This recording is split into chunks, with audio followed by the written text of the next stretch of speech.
c'est Arthur pour une nouvelle vidéo. Et Benji. Donc aujourd'hui on se retrouve pour notre seconde théorie One Piece sur la nouvelle technique de Zoro et la prime de sabot, le second de l'armée révolutionnaire.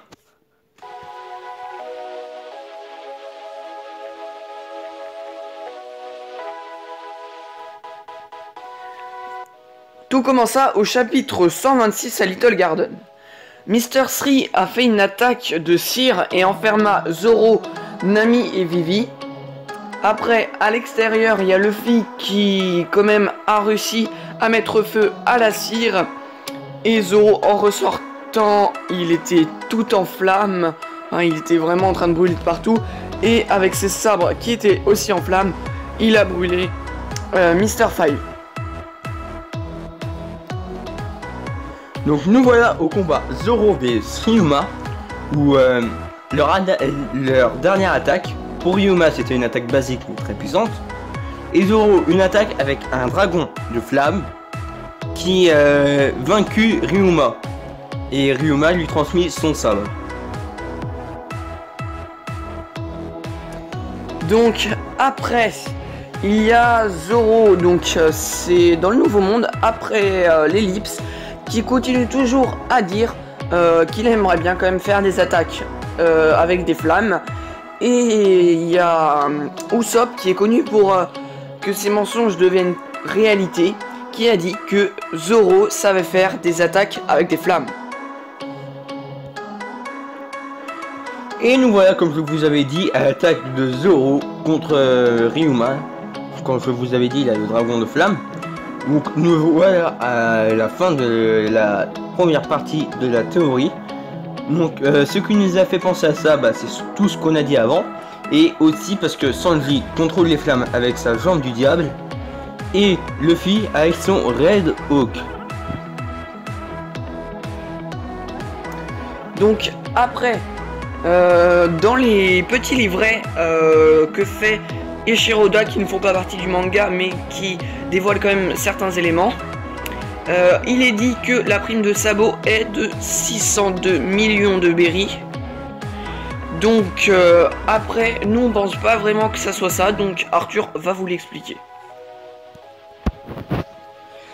Donc depuis le combat à l'arène à Dressrosa, Sabo a obtenu le Pyrofruit qui appartenait avant à Ace, le second armée, le second plutôt de l'équipage de Barbe Blanche.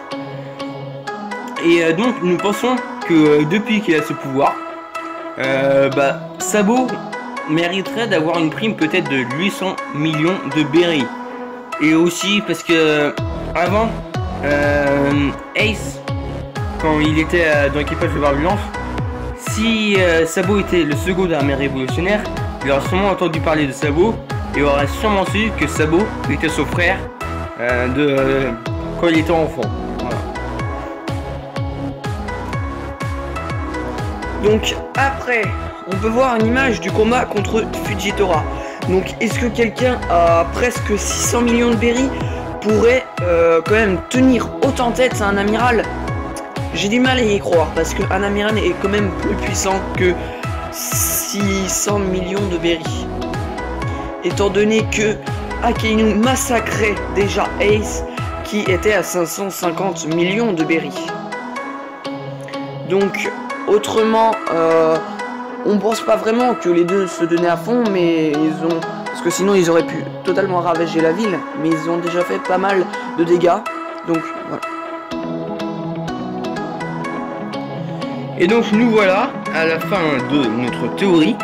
Donc nous aussi on pense que Sabo n'est pas forcément le second armée révolutionnaire, parce que celui qui est tout à gauche on ne le connaît pas forcément.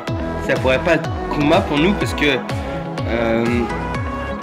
Doflamingo ne savait pas quelle relation il entretenait avec Ivankov. Donc nous imaginons que la marine ne sait pas qu'il faisait partie des révolutionnaires.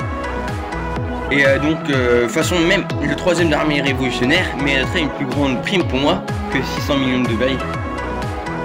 Ah oui, je pense aussi. Et de toute façon, on peut penser que, étant donné que les deux îles avant et après Ellipse sont reliés parce que les deux combattent un grand corsaire ou Shishibukai, comme vous les appelez, c'est comme vous voulez. Ça dépend si vous l'avez regardé en japonais. Et du coup, forcément, à ce moment-là, il n'est pas aussi puissant. Étant donné que Ace a la Basta, il devait pas être aussi puissant qu'à Marineford quand même. Oui, forcément. Et donc nous voilà à la fin de notre théorie. Donc n'hésitez pas à vous abonner, à liker la vidéo, à nous aider dans les commentaires, à partager la vidéo. Sur ce, tous les amis.